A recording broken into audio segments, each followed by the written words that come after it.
Last week, I bought 20 Broken Wiis and tried to fix them, but inside that lot of Broken Wiis was this unreleased Silver Nintendo Wii. But why was it unreleased, and more importantly, how did it get into my hands? For those of you who are unaware, the Wii only officially released in 4 colors over the span of its life: white, black, blue, and red. There is also the Wii Mini, as well as that one gold Wii that was gifted to Queen Elizabeth, but only nerds count those things. But when the Wii was first revealed in Nintendo's E3 of 2005, it was not only shown off with a slightly different red Wii than what we got several years later, but also the fabled unreleased Silver Wii, as well as a lime green Wii, which I've never seen in real life. Granted, I've never seen the Silver Wii in real life either until I bought all of those Broken Wiis, but still, the green Wii was almost more shocking to see for some reason. I almost would have preferred to get my hands on the unreleased Mike Wazowski edition Wii, but I'm still happy to have the silver one because I wouldn't have even known about either one of these unreleased beauties if it wasn't for this Silver Wii right here. When I was first going through the lots of Broken Wiis, I just assumed this was a custom spray painted model, but upon further inspection,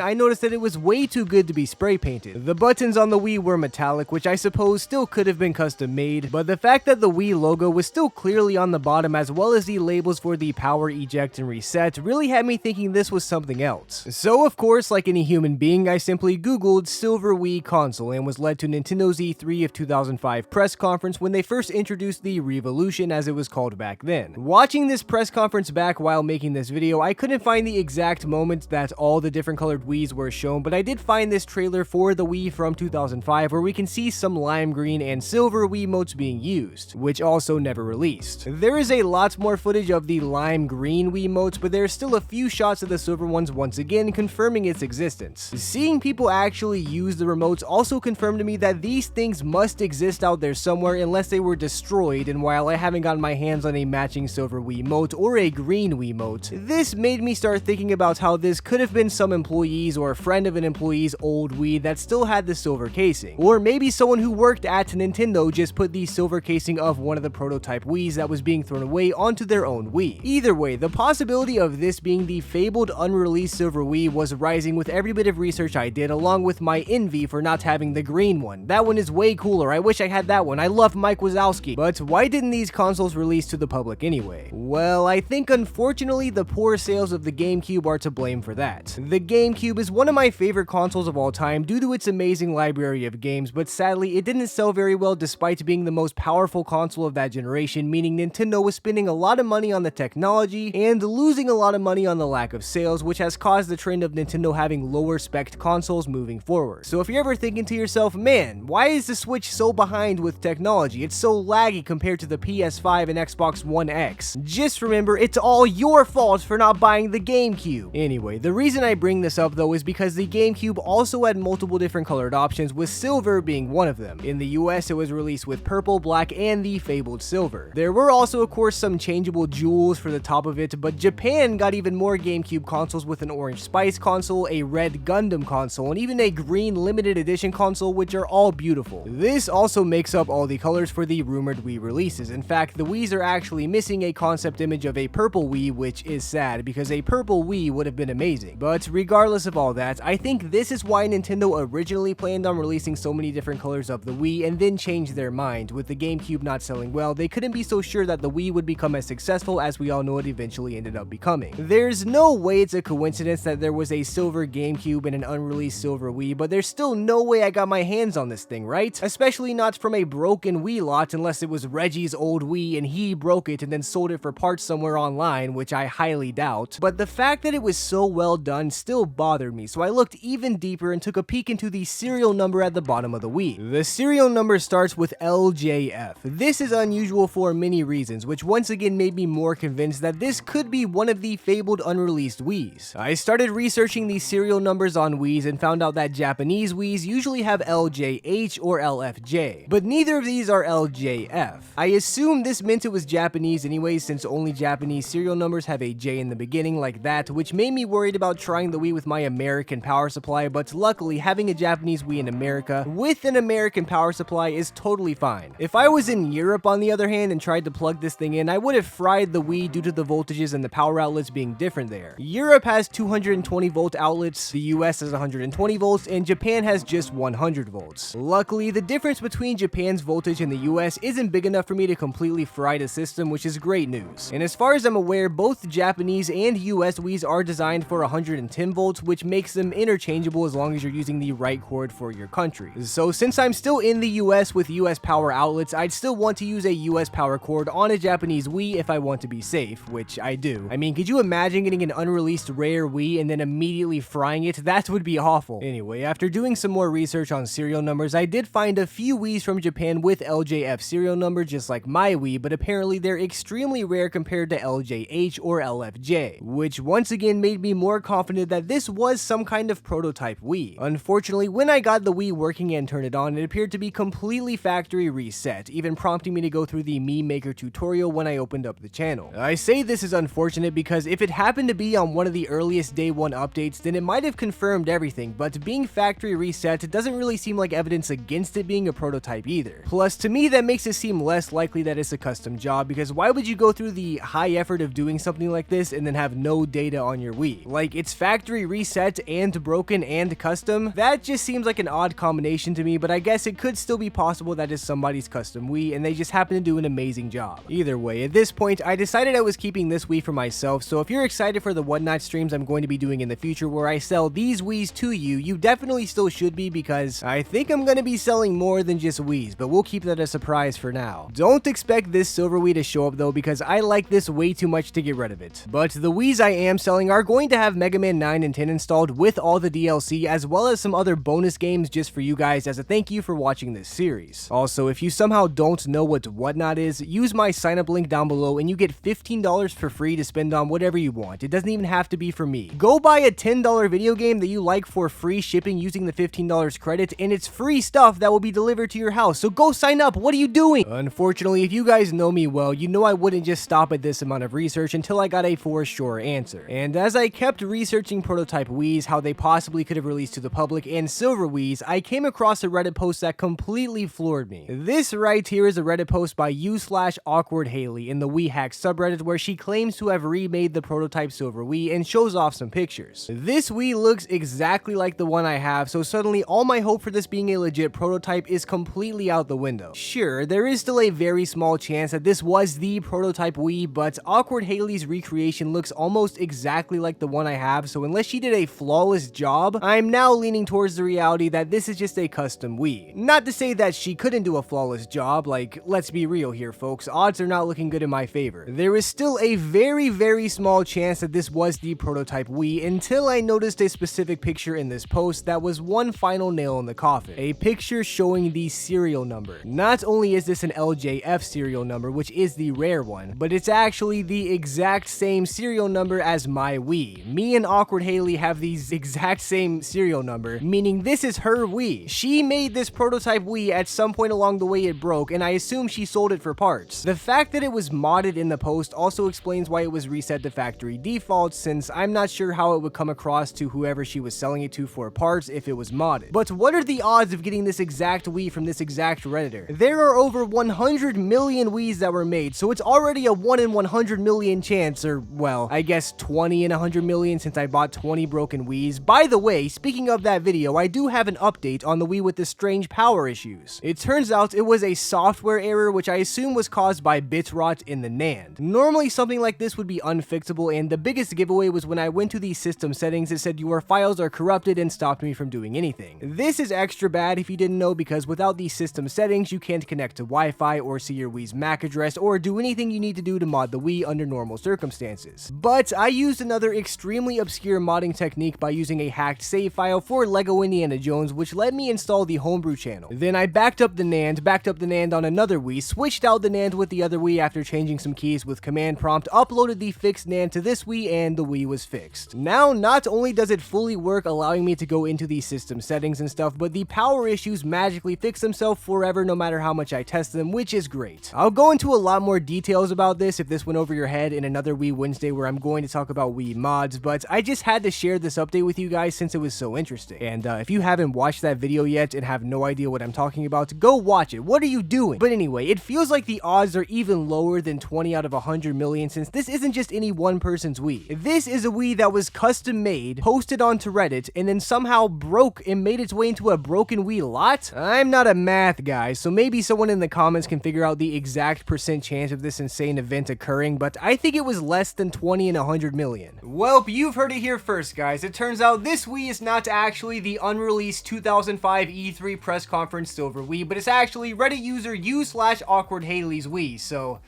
You hear that, Awkward Haley? I got your Wii and I fixed it, and you're not getting it back. I'm keeping it forever. It's mine now. At least that's what I thought until I did even more research. After telling this long story to a few of my friends and discussing how ridiculous the entire situation was, one of my friends brought up a pretty valid point. They were someone who is into the console modding scene, but they usually did handheld stuff. We talked about how the shell to this Wii was so well made that it would basically be impossible for someone to do this DIY style, so it must have been a custom shell from some company. This is when my friend said he gets custom shells all the time for his Game Boys, and when they're mass produced by companies, they can be higher quality and almost indistinguishable from the real thing, other than the fact that it's a custom color or whatever else. But what's really important about this is that most custom shells even come with custom stickers to put on the shell, making it look more real, which include the serial number. At first, I didn't really think much of this because I was still lamenting over the fact that I stole some Redditor's Wii, but once again, if you know me well enough, you know I don't stop doing research until I know something for sure. And after a good bit of digging, I found an old sold out Amazon listing for replacement Wii console cases, with some of them being custom colors. And lo and behold, there was the Silver Wii in the listing as one of the options. Not only did this look exactly like the Wii I have, but also in the pictures we can see the custom stickers that come with the replacement cases, including the serial number, which, as you guys probably could have figured out by now, was the exact same serial number as both my Wii and u/Awkward Haley's, meaning we finally gotten to the bottom of the mystery behind the Silver Wii, but at the cost of realizing it not only wasn't a prototype, but it wasn't even Awkward Haley's Wii. It was just some random Wii that somebody else customized at some point. I still am keeping this Wii for myself because I think it looks really cool and I'm gonna keep it around in my collection, and I'm sure even custom Silver Wiis are still rare considering how few people get replacement cases, plus how many other color options there were besides silver, but I can't lie. I am a little disappointed this wasn't Reggie's old Wii or some Nintendo employee from 2005, and I'm also disappointed that it's not Awkward Haley's Wii, which ironically is a bit awkward since I already rudely told you I was keeping it, so Awkward Haley, if you're watching this video, I apologize. I hope you still have your Wii and enjoy it on a regular basis. Well, we've officially solved the mystery behind the Silver Wii. It turns out this is not the legendary unreleased 2005 prototype Wii from Nintendo's E3, and it's not even u/Awkward Haley's Wii, it's just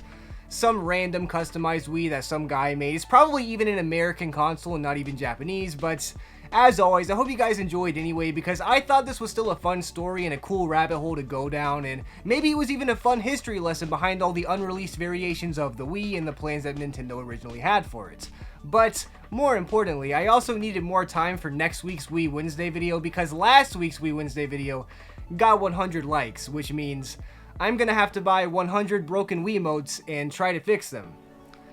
And that's taking a lot of time, believe it or not, so don't forget to subscribe to stay tuned on all that, and don't forget to make a Whatnot account so you can buy all these fixed Wiis and fixed Wiimotes whenever I manage to fix them.